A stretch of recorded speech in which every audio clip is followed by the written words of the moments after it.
अंतर देख रहा था और अंतर के बाद मैंने कुछ देर जब विचार किया तो पाया कि ये अंतर जो है 2-4 दिन में नहीं आया है।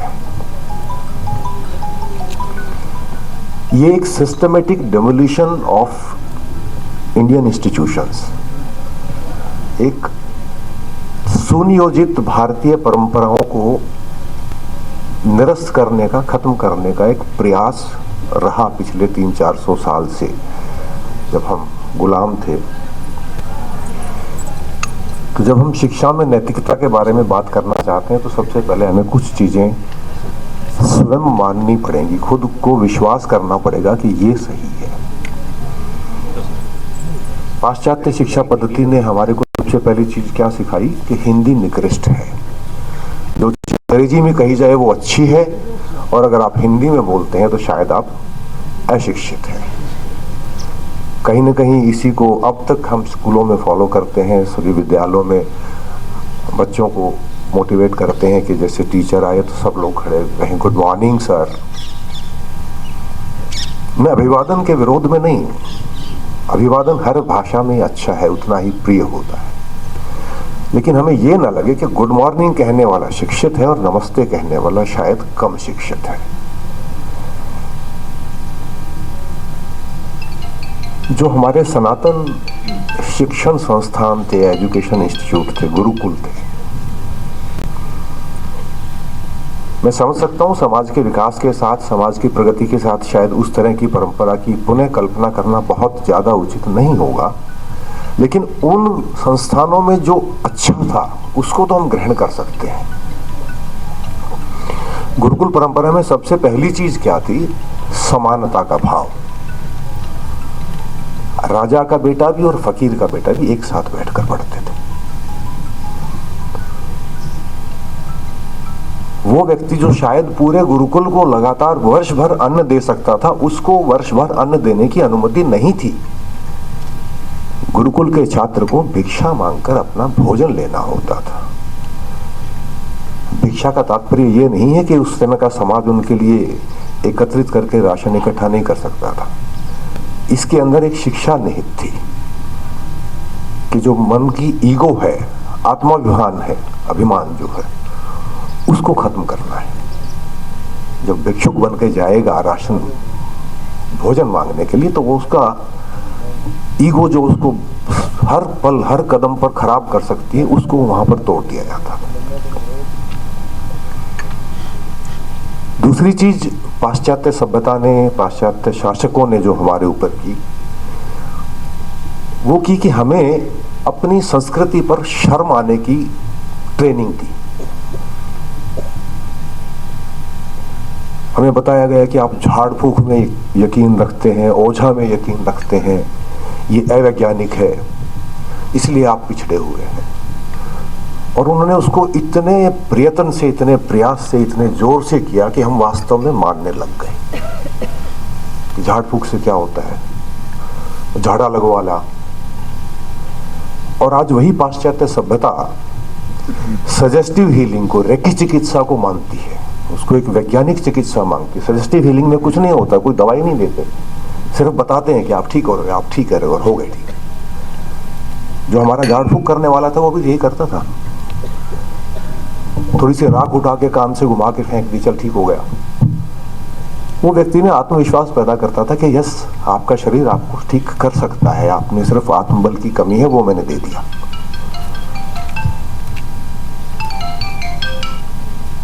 हमारी प्राचीन औषधि परंपरा, चिकित्सा पद्धति नाड़ी को महसूस करके रोग बताते थे, नाड़ी अवैध बोलते थे उसको। पश्चिमी विज्ञान ने कहा नहीं, ये गलत है, अवैज्ञानिक है। हमने मान लिया, क्योंकि उन्होंने इतने जोर से कहा, इतनी बार कहा कि मानना पड़ा, और हमारे मन में बैठ गया है अब। लेकिन अभी सुंदर पिचाई ने गूगल में एक आर्टिफिशियल इंटेलिजेंस की ऐप इंट्रोड्यूस की है, जो कहते हैं कि वो आपकी आंख के रेटिना को देख करके आपके पूरे शरीर के रोगों को बता देगा। अगर ये संभव है तो नाड़ीवाद का जो विश्वास था, जो उसका अनुभव था, वो सही था, लेकिन हमें बार बार बताया गया कि नहीं, ये गलत है, ये वैज्ञानिक तौर पर सही नहीं है, इसलिए आप इसको गलत परंपरा मानते हो, और हमने मान लिया।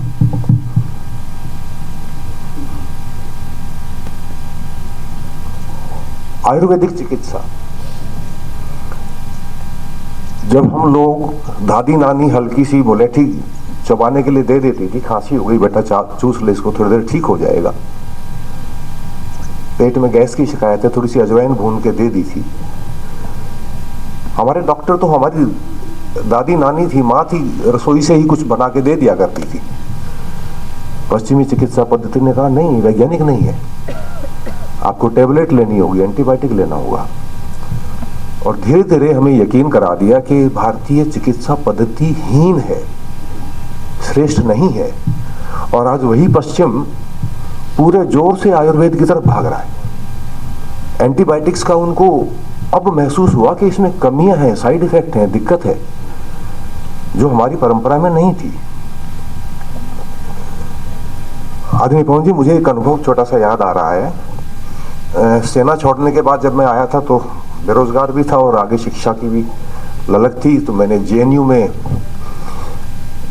एमफिल में एडमिशन लेने के लिए परीक्षा दी और एमफिल में एडमिशन मेरा हो गया। सिनॉप्सिस के साथ इंटरव्यू था, तो बायोडाटा में लिखा हुआ था बीएससी मेडिकल साइंस, और मैंने हाथ में एक अंगूठी पहनी हुई थी, पता नहीं मोती था या मूंगा था, कुछ था। तो उन्होंने मेरे से पूछ लिया कि जी आप विज्ञान के स्नातक हैं, आप इस बात में विश्वास रखते हैं कि ये पत्थर आपके जीवन में कुछ अंतर ला सकता है? टू बी ऑनेस्ट, उस वक्त तो मैंने जिद में ही हाँ कही थी कि अभी पहना हुआ है तो जस्टिफाई तो करना चाहिए। तो मैंने कहा हाँ जी, कोई वैज्ञानिक बात नहीं हुई। तो मैंने उनसे एक काउंटर क्वेश्चन पूछ लिया। मैं कहा सर आप बुरा ना माने तो एक बात मैं पूछूं? बोले हाँ जी पूछिए। तो मैंने कहा अगर मैं आपसे ये पूछूं कि मैं आपके घर में 10 ग्राम यूरेनियम रख दूं तो आप क्या कहेंगे? बोले नहीं नहीं बिल्कुल नहीं। मैंने कहा क्यों? बोला उसमें से रेडिएशन निकलती है, उससे कैंसर हो जाता है। मैंने कहा ठीक है। फिर मैंने कहा सर यही सवाल मैंने आपसे 300 साल पहले पूछा होता ना तो आप कहते हाँ जरूर लेके आओ, चमकने वाला पत्थर है। क्योंकि 200 साल पहले मैडम क्यूरी ने ये खोज की कि इसमें से रेडिएशन निकलती हैं जिनसे कैंसर हो सकता है, इसलिए वो नुकसानदायक हो गया। उससे पहले अच्छा था। बोले आप कहना क्या चाहते हैं? मैंने कहा कि हो सकता है 500 साल के बाद कोई आदमी ये पता लगाए कि जी मूंगे में से भी कुछ विकिरण निकलता है जो शायद आपकी मानस पटल पर कुछ अंतर डालता है। तो मुझे तो पारंपरिक संस्कार ने बताया कि ये पहनना चाहिए, तो मैंने उस पर विश्वास कर लिया। तो स्लोली हमारे को अपनी सांस्कृतिक धरोहर को हीन मानने का, नीचा मानने का, कमजोर मानने की आदत डाल दी गई। शिक्षक होने के नाते सबसे बड़ा दायित्व आपके ऊपर यह है कि बच्चों को अपनी संस्कृति, अपने संस्कार के बारे में पढ़ाने से पहले हम खुद उसमें विश्वास करना शुरू करें। बड़े अफसोस के साथ कहना पड़ता है कि बहुत से शिक्षक, हम खुद जिन स्कूलों में पढ़ाने जाते हैं, हम अपने बच्चे को कॉन्वेंट स्कूल में भेजते हैं। क्यों भेजते हैं? बोले इंग्लिश मीडियम है। तो जब तक हम अपनी शिक्षा पद्धति को बेहतर नहीं मानेंगे तब तक हम उसमें सुधार नहीं कर पाएंगे। एक और विषय आता है, सनातन धर्म के बारे में बोलते हैं, जबकि सनातन धर्म क्या है। अब जब हम हिंदी मीडियम से केमिस्ट्री पढ़ते थे सर, हम तो कोई भी केमिकल जो मेंडलीफ टेबल होती है उसमें बताया जाता था कि इस केमिकल का गुण धर्म क्या है। अब बदकिस्मती से अंग्रेजी भाषा में इतने शब्द नहीं हैं कि वो उस शब्द की व्याख्या कर पाते। इंग्लिश में धर्म का अर्थ है रिलीजन, हिंदी में धर्म का अर्थ केवल रिलीजन नहीं है। धर्म का अर्थ उसकी प्रवृत्ति है, उसका नेचर है। जैसे इंसान का धर्म है परमार्थ करना। हमारे शिक्षा संस्थानों के सामने लिखा होता है शिक्षार्थ आइए सेवार्थ जाइए, ये भावना। और अब उसको पाश्चात्य संस्कृति के प्रभाव ने क्या बदल दिया, जो बड़े टेक्निकल इंस्टीट्यूशंस हैं वो बड़े बड़े इश्तिहार निकालते हैं कि हमारे यहाँ पर कैंपस प्लेसमेंट 100% होती है, बड़ा से बड़ा पैकेज 1.5 करोड़ का मिला। अब बताइए इसमें सेवार्थ कहाँ रह गया? शिक्षार्थ बुलाया लेकिन सेवार्थ गुम हो गया उसमें से। अपनी सांस्कृतिक धरोहर की एक दो और चीजें मैं मेंशन करूंगा मुख्य विषय पर आने से पहले। हमारे जो परंपराएं थी, पूजन पद्धति थी और जो अन्य सामान्य दिन प्रतिदिन की क्रियाएं थी, पाश्चात्य सभ्यता ने उस पर सवाल उठाए और हमें बार बार ये मानने पे मजबूर किया कि ये हीन है, कमतर है। अब वेस्टर्न साइंस ने एग्रीकल्चर को एक तोहफा दिया कि जी हम सॉइल टेस्टिंग लैब बनाएंगे। सॉइल टेस्टिंग से हम पता करेंगे कि मिट्टी को किन लवणों की जरूरत है, किस खाद की जरूरत है। आप अपने मन में जरा सोचिए एक बार, हमारे सनातन परंपरा में 2 बार नवरात्र आते हैं। दोनों बार नवरात्र फसल की बिजाई से जस्ट पहले आते हैं। नवरात्र में जब कलश स्थापना करते हैं उसके साथ मिट्टी में जौ बोए जाते हैं। 10-20 जौ बोने से कोई फसल तो पैदा होने वाली नहीं है, ना किसी इष्ट विशेष की पूजा हो रही है। लेकिन 9 दिन के बाद जब उनको प्रवाहित किया जाता है तो प्रवाहित कौन करता है? गांव का पुरोहित, गांव का सबसे पढ़ा लिखा व्यक्ति। वो व्यक्ति उन 9 दिनों में उस जौ की ग्रोथ को देख करके ये बता देता है कि आपके खेत की मिट्टी में इस बार गोबर के खाद की जरूरत है, या आप उसके अंदर राख डालिए। ये सॉइल टेस्टिंग लैब हमारे घर घर में थी, उसको कमतर बता दिया गया। ये दकियानुसी है, बकवास है, अंधविश्वास है।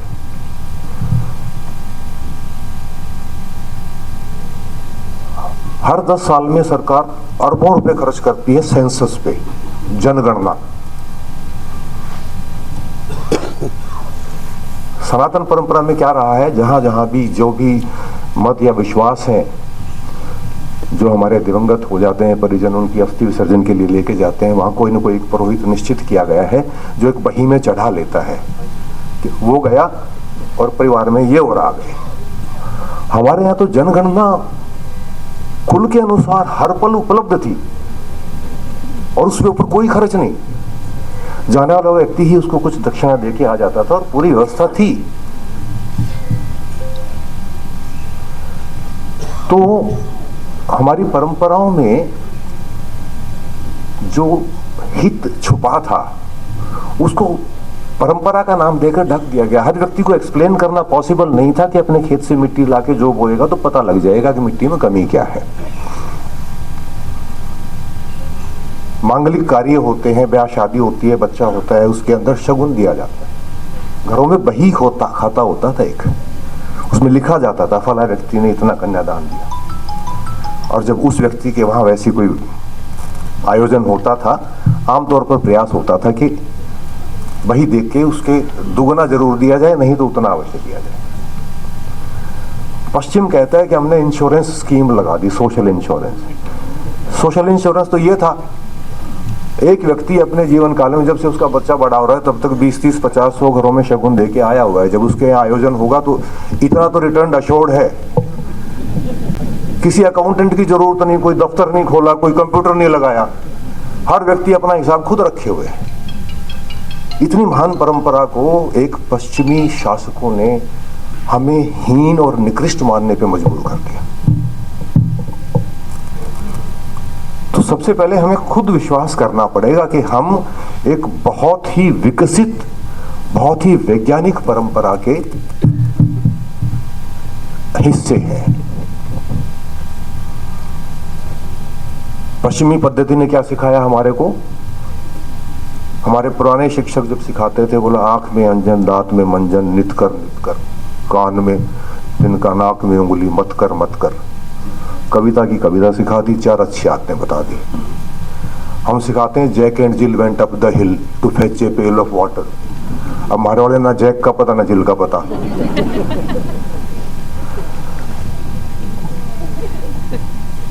हिंदी में आए कुछ नव जो कविता कहानियां लिखने वाले थे, शिक्षाविद थे, उनसे कहा गया जी पाठ्य पुस्तकें बनाओ, उसमें लिखवा दिया, बोला जी 8 वर्ष की छोकरी लिए आम की टोकरी। हम उसके लिए सिखा रहे हैं कि 8 वर्ष की बच्ची को छोकरी कहो, केवल राइम कर रहा था, लिख दिया उसके लिए। उसके अंदर जो मौलिक मूल्य था, जो सांस्कृतिक मूल्य था, वो गुम हो गया। इतिहास पढ़ाया गया हमारे को, बाबर का अकबर, अकबर का फलाना अकबर, 6 पीढ़ियां 7 पीढ़ियां याद हैं। भगवान श्री राम के पिता कौन थे? दशरथ। दशरथ के पिता कौन थे? गायब। राम के पुत्र कौन थे? लवकुश। उनके पुत्र कौन थे? गायब। अपनी संस्कृति की 3 पीढ़ियां नहीं याद। किंग जॉर्ज की 7वीं पूछ लो। हमें पढ़ाया वही गया जो उनको सूट करता था। मैं ये नहीं कह रहा कि हम अपने सिलेबस में आमूल चूल परिवर्तन कर दें, लेकिन जो हम पढ़ा रहे हैं उसकी प्रासंगिकता तो देखें, वो हमारे बच्चे के कुछ काम का है। पहाड़े रटवाते थे, पौने का, 1.5 का, 1.25 का पहाड़ा रटवाते थे। अब कहते हैं नहीं, रट्टा नहीं। हालत ये है कि अगर 3 अंकों की संख्या को 3 अंकों से गुणा करवाना हो तो कंप्यूटर कैलकुलेटर लेकर बैठ जाएगा बच्चा।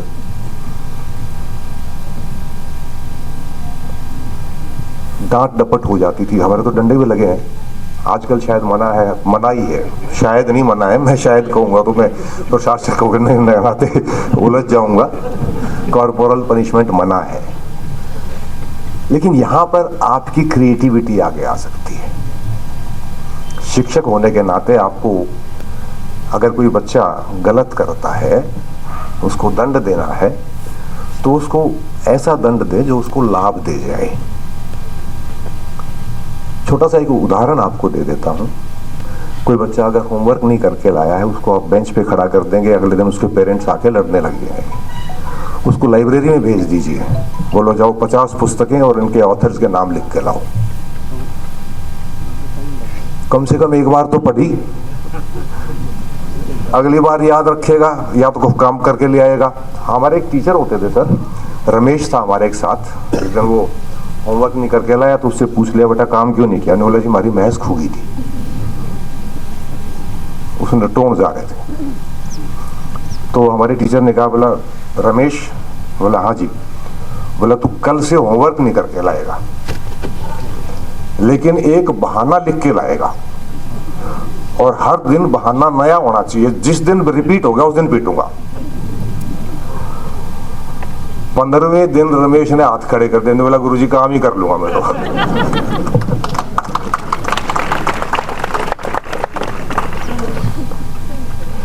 हमारी परंपरा में कहा गया है कि मैं खुश हूं, सुखी रहूं, प्रगति करूं। जो पाश्चात्य परंपरा है वो कहता है मैं खुश रहूं, सुखी रहूं, प्रगति करूं, बाकी दुनिया जाए भाड़ में। ये विकृति है।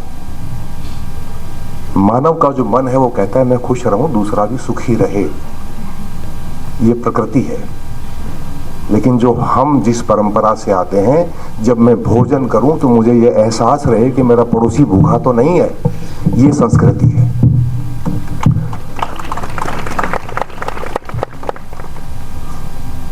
आजकल सोशल मीडिया है, फोन पे बच्चे बहुत खेलते रहते हैं। मैं एक गेम देख रहा था सर, कॉइन मास्टर, बड़ा ऐड आता है उसका, डाउनलोड तो नहीं किया मैंने अब तक। उसमें आता है वो मोगलूसा बन के जाता है और वो पड़ोसी के खेत में खोद करके सिक्के चुरा लेता है, और उस पर नीचे आगे मैसेज आता है, congratulation you have stolen 25,000 coins. 25,000 coin आपने चोरी कर लिए, बधाई हो। क्या सिखा रहे हो बच्चों को? ये केवल अनायास नहीं है, मैं आपको बताऊं, ये सुनियोजित चाल है हमारी अगली पीढ़ी को खराब करने की। हमें उनको उससे बचाना है। जो नई एजुकेशन पॉलिसी आई है, भारत सरकार ने मंजूर की है, हरियाणा सरकार ने निर्णय किया है कि हम 2025 से उसको लागू करेंगे। उस पॉलिसी में एक अंतर आया है। जो पाश्चात्य पॉलिसी हमें दी गई थी 10+2, 2+3, 3+2 अगेन, आप बीच में फर्स्ट ईयर करके चले जाओ तो आपको फिर भी 12वीं पास ही माना जाएगा, सेकेंड ईयर पास कर लो तो भी 12वीं पास हो, या बीए फेल कह देते हैं उसको। हमारी पुरानी पद्धति थी वेदों का ज्ञान, जिसने 2 वेद पढ़ लिए द्विवेदी, उसके बाद लगा नहीं अभी कुछ दिन शिक्षा नहीं करनी है, मैं अपना गृहस्थ जीवन करूंगा, उसके बाद तीसरा पढ़ लिया त्रिवेदी, 4 वेद पढ़ लिए चतुर्वेदी। बीच में स्कोप था, छोड़ के अपना काम कर लो फिर पढ़ लेना, जैसे वेस्टर्न है। वेस्ट में हाई स्कूल के बाद आपने 1 साल डिप्लोमा किया, उसके बाद कमाने चले गए, घूमने चले गए, आके फिर से पढ़ना शुरू कर दिया। नई पद्धति में व्यवस्था बनाई गई है। फर्स्ट ईयर के बाद आपको डिप्लोमा मिलेगा, सेकेंड ईयर के बाद सर्टिफिकेट मिलेगा, उसकी भी उतनी ही अहमियत है। तो क्रांतिकारी बदलाव हो रहे हैं शिक्षा व्यवस्था में, और आप सब उस बदलाव के ध्वजवाहक हैं।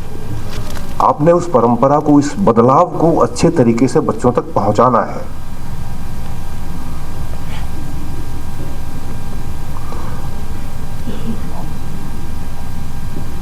एक चीज आप जरूर मन में सोच लीजिए, शिक्षक होने के नाते आपका दायित्व तो इतना बड़ा क्यों है?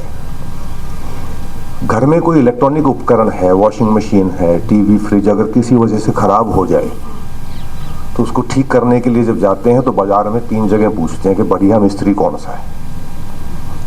हालांकि अगर वो ना भी ठीक हो तो 5, 7, 10 हजार, 20 हजार में आ जाएगा, लेकिन हम भी तसल्ली करते हैं कि हाँ फिर भी चलो बढ़िया ढूंढे। और वो जो अभिभावक जिन्होंने अपने बच्चों को आपको सौंपा है, वो बच्चे कोई इलेक्ट्रॉनिक उपकरण नहीं है, वो उनकी जिंदगी की कुल जमा पूंजी है, और उसको उन्होंने आंख मीच के आपके ऊपर पूरा विश्वास करते हुए सौंप दिया कि गुरुजी ये बच्चा है, इसको अच्छा इंसान बना दो। इससे बड़ा विश्वास समाज के किसी तबके पर, किसी व्यवसाय पर नहीं किया जा सकता जितना आप पर किया गया है। और आपको हर हालत में उस विश्वास पर खरा उतरना है।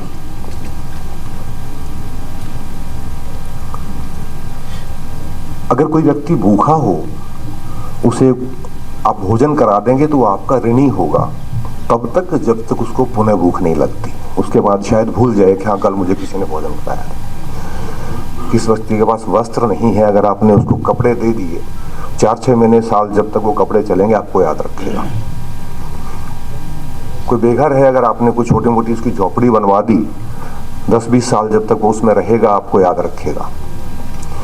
लेकिन जिस व्यक्ति को आपने शिक्षा दे करके इस लायक बना दिया कि वो सारा जीवन किसी व्यवसाय के माध्यम से अपने परिवार का पालन करे, यकीन मानिए वो आपको सारी उम्र याद रखेगा।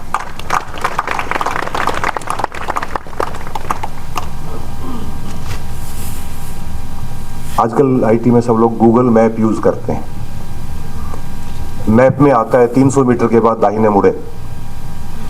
किसी वजह से आप वो मोड़ मिस कर देते हैं या पहले मुड़ गए, तो गूगल आप पे चिल्लाता तो नहीं ना, ये क्या बकवास है, मैं कब से कह रहा था 300 मीटर के बाद मुड़ना है, क्यों नहीं मुड़े?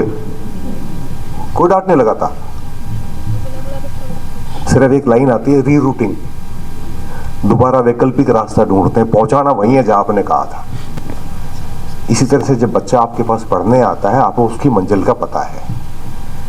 वो गलती करेगा बीच में, आपने कहा था 300 मीटर के बाद मुड़ना, वो पहले मुड़ गया, भूल गया, उस पर डांट डपट की जरूरत नहीं है। रीरूटिंग करो उसकी, उस गलती को कैसे ठीक करना है ताकि उसको उसके लक्ष्य तक पहुंचा सकें आप।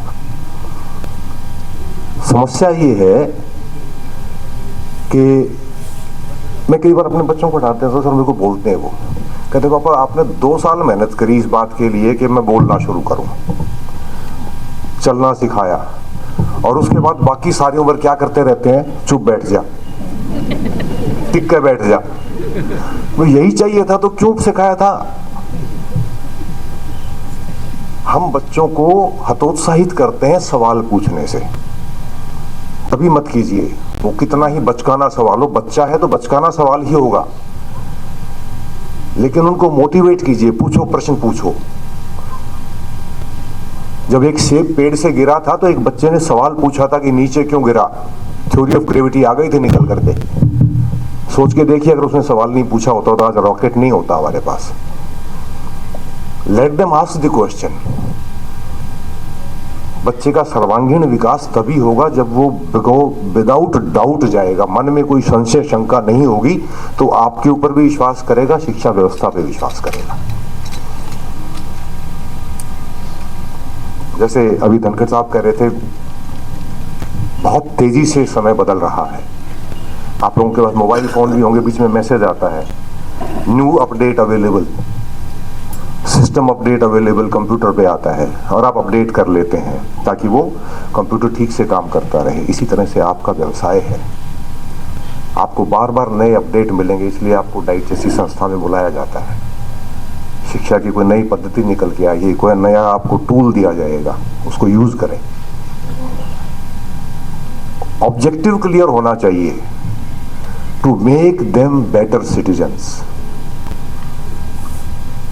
राठी जी भी बात कर रहे थे, विषाद की भावना आ गई, अवसाद की भावना आ गई बच्चों में। मैं आप लोगों से अनुरोध करूंगा, एक बहुत जरूरी अनुरोध करूंगा, ये आप पढ़ाइए जरूर, लेकिन एक चीज पर इंसिस्ट कीजिए, बच्चों के साथ एक जिद कीजिए कि कम से कम 15 मिनट, आधा घंटा कुछ गेम जरूर खेलें, कोई फिजिकल गेम खेल लें। वो मेरे से पूछ लिया था एक बार मेरे एक साथी ने, सर बोले जी आपका बेटा क्या खेलता है? मैंने कहा जी फुटबॉल खेलता है। बड़ा अच्छा गेम है, कौन से लेवल पे खेलता है? बोले जी लेवल तो मुझे पता नहीं, 5-6 घंटे खेलता है। बोले 5-6 घंटे बहुत स्टेमिना है। बोला जी वो तो फोन की बैटरी खत्म हो जाती है, वो तो सारा दिन खेल ले।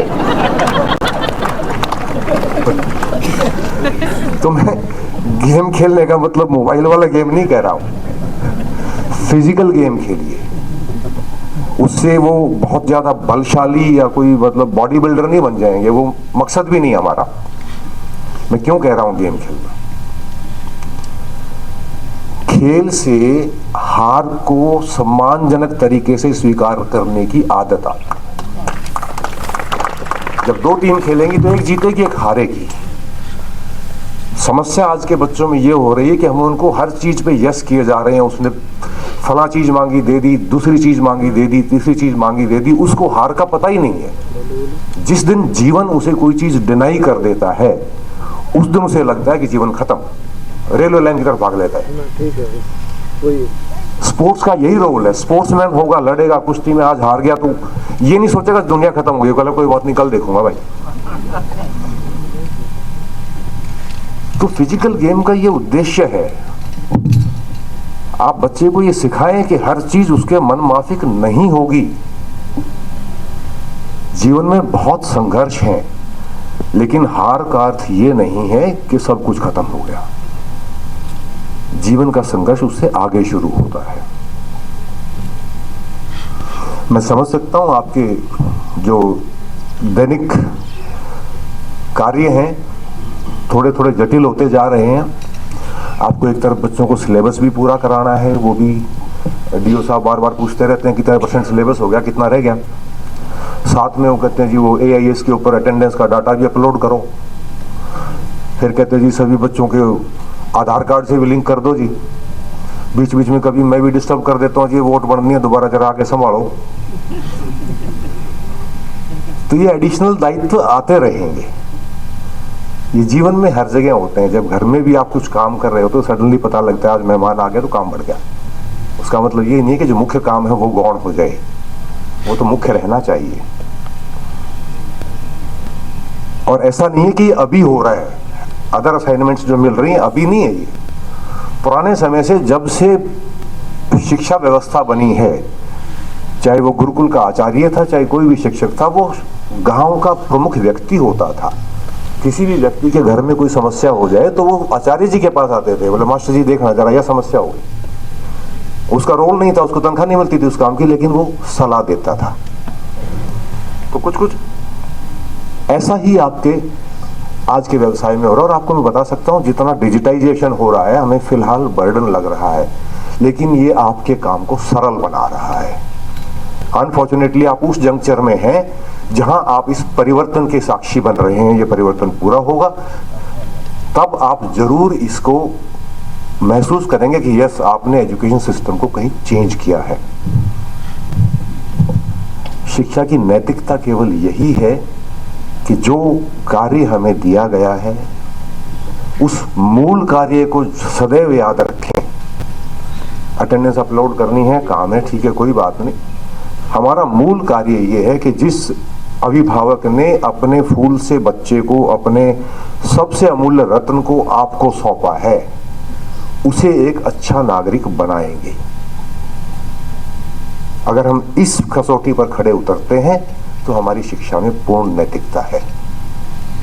और दूसरी चीज, जो पाश्चात्य सभ्यता ने हम पर थोपा है, हमें खुद को हीन सोचने पर मजबूर किया है, उस मानस को, उस सोच को दिमाग से निकाल दीजिए। जब तक हम खुद उस पर विश्वास नहीं करेंगे, यकीन नहीं करेंगे, हम बच्चे को वो चीज पढ़ा ही नहीं पाएंगे। एजुकेशनिस्ट होना, शिक्षक होना सबसे बड़े गर्व का विषय है। मुझे आज आप सबसे बात करने का अवसर मिला, ऐसे ज्ञानी सज्जनों के बीच बैठ करके। आदरणीय पवन जी हैं, महेंद्र जी हैं और सब लोग हैं। इसके लिए मैं राणा साहब का और संजय राठी जी का आभारी हूँ। आप सब लोगों ने इतनी पेशेंस से सुना, इसके लिए भी मैं आपका बहुत बहुत आभारी हूँ। आप सभी का बहुत बहुत धन्यवाद। जय हिंद।